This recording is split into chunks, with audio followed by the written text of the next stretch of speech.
Another thing I want to talk about are the people who said that they are just going to use this camera to sit down with and do stuff like this. Here is my rebuttal to that. And I'm not trying to start a war. It's just my opinion. And based on my experience sitting behind the camera and using Sony cameras for about 7-8 years now. So this is my opinion. If you're going to be sitting down like what I'm doing right now, you don't need 10-bit, you don't need 4K 60, you don't even need the bigger battery, in my opinion. I'm not saying you can't want it, but I don't think you need those things, especially if your camera is going to be mounted and not moving, because you can hook to a USB or a dummy battery. Now, when it comes to 10-bit and all that stuff, if you invest in some good lighting, good framing, a good microphone, good editing skills, good storytelling skills, your thumbnails and titles, all that stuff is on point, that is going to go way farther than simply having a 10-bit camera. 8-bit is fine. It's more than enough.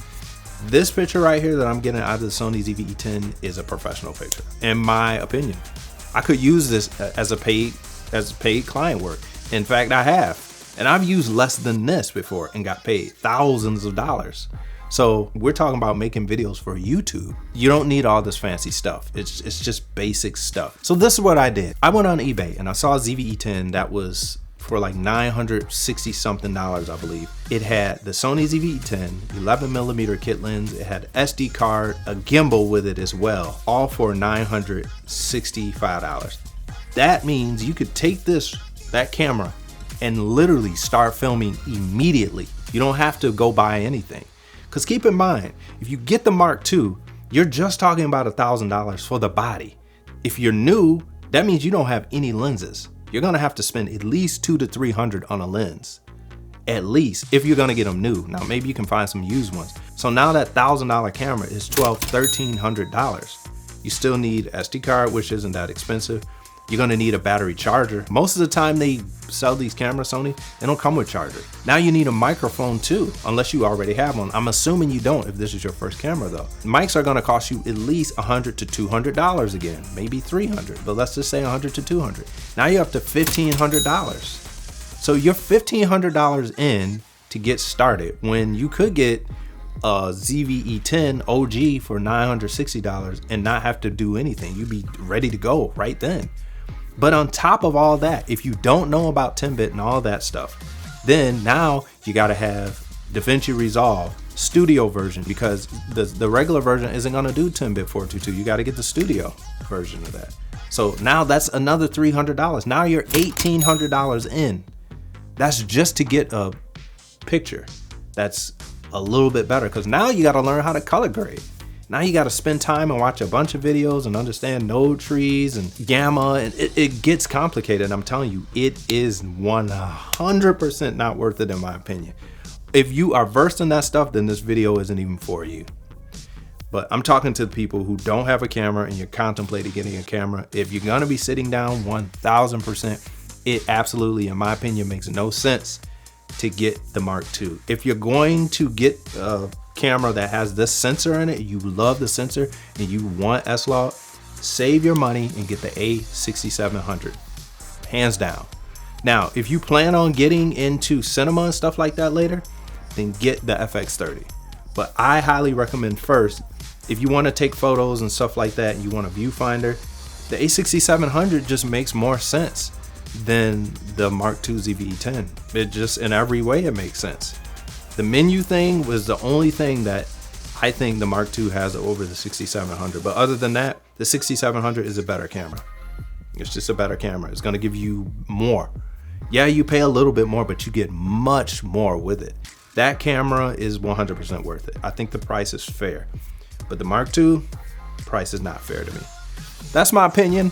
Like I said, don't hate me. If you hate me, then it is what it is. I'm just trying to help you spend money wisely, and I'm trying to help you invest in something that's gonna make it easier for you.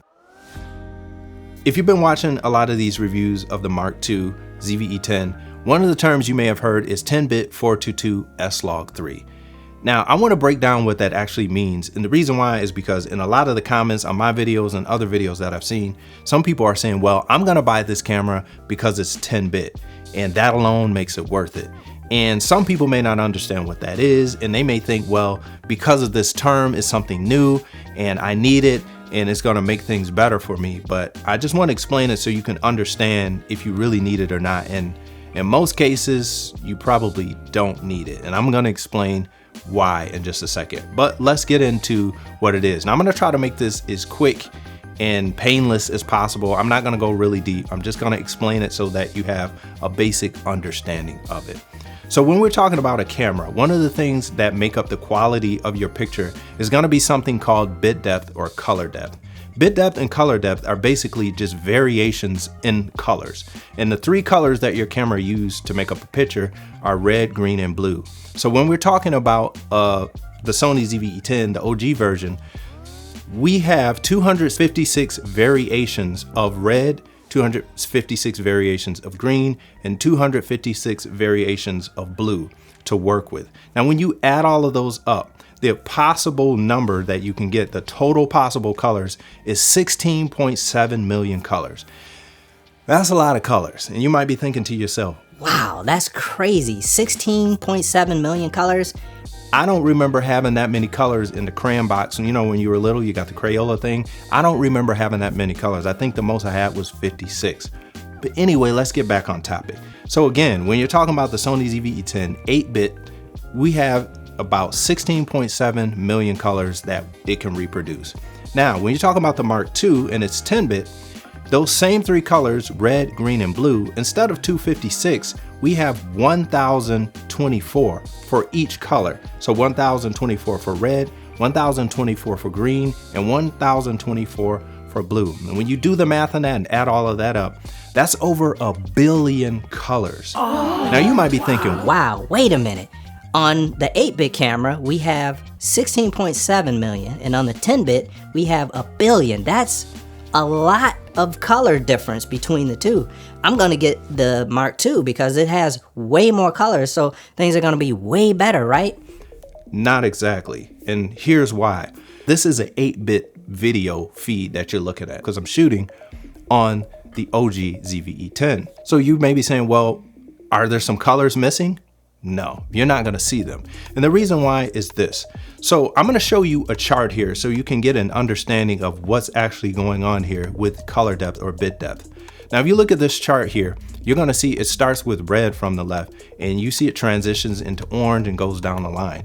Now you could see the actual separations in the colors here. And the reason why is because of what we were saying before. You only have 16.7 million colors, variations that you can work with. And what happens is if you have a color that has a shift in it, like let's say my shirt is orange and let's say this part of it shifted to red, you might see a band in here, or banding is what they call it. So a band is what you see in this color chart here, is the separation between the next color beside it. And because we only have a limited amount of colors, the camera can't fill in that space because it doesn't have the colors to do that with, because we only have a bit depth of 8-bit. So what the camera will do, and why you don't see all of this, is something called dithering. Dithering is just adding artificial fill-ins to those spaces in between the colors. Colorists do this as well when they shoot in certain formats. If they have a picture where there's banding, like this usually happens like if you're filming the sky or something, you might see these bands. And I've even had it on these videos before where you can see the bands around me. But nobody said anything about it because most people just don't pay attention. But to fix that, what you can do is just put noise into the picture. If you just put a little bit of noise in there, you won't see it 90% of the time. And to be honest with you, most people aren't gonna see it anyway, even if it were there, especially if you're a vlogger and things like that. So you might be saying, well, why would I need the 10-bit? Well, if you're into high production and things like that, then you might need it. I'm gonna show you what the 10-bit chart looks like. Now you can see with the 10-bit chart here, there's a smoother transition between the colors here. But again, this isn't 100% necessary because most of the time, nobody's gonna even see it. And you're gonna have to really zoom in and the lighting conditions have to be just right to actually see the difference. So don't think that there's a huge difference between the OG ZV E10 and the Mark II. If you set them side by side, you're not gonna see this world of difference. You probably won't see it at all. Now, when you will see it is when you bring it into your editor and you start to manipulate the colors and you start to try to change things. Like I have this orange shirt here. If I tried to change this to a bright red, you might the image will start to fall apart because there's not enough color information in the 8 bits for it to reproduce those colors accurately. So that's when you would see it.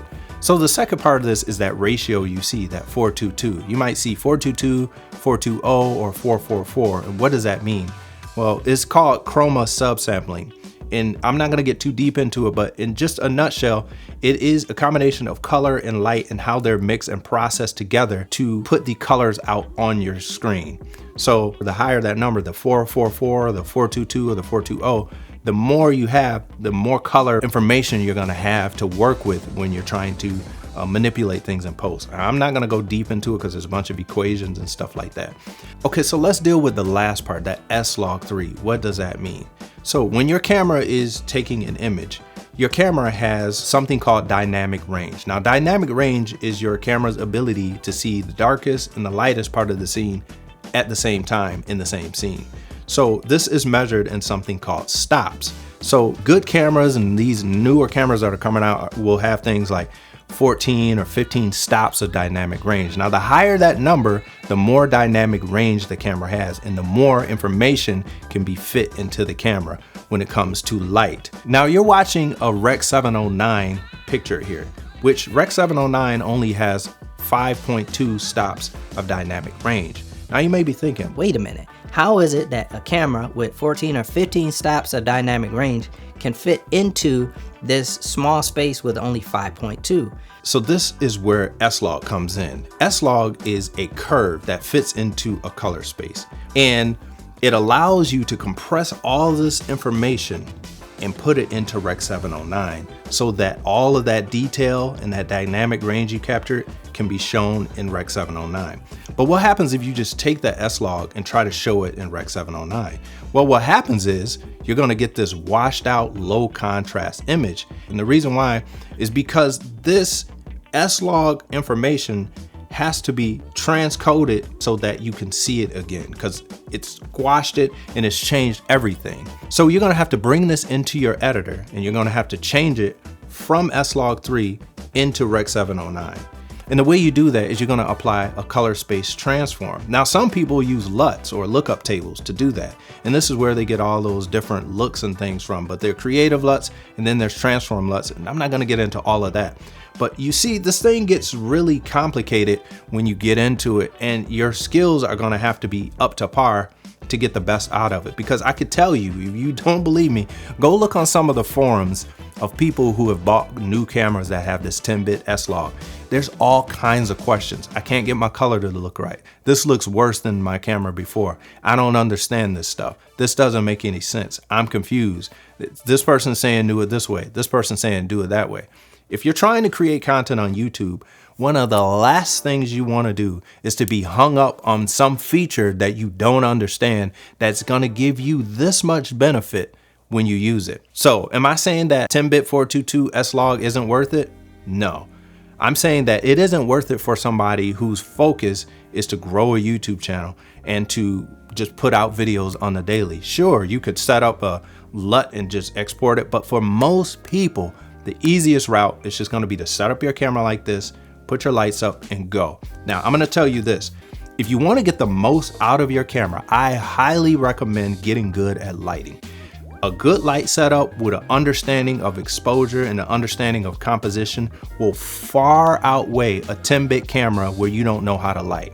In fact, with 10-bit, you're gonna have to even know better how to light because you're working with a lot more space here and you have a lot more that can go wrong. So if you don't know what you're doing, you can actually make your picture look worse.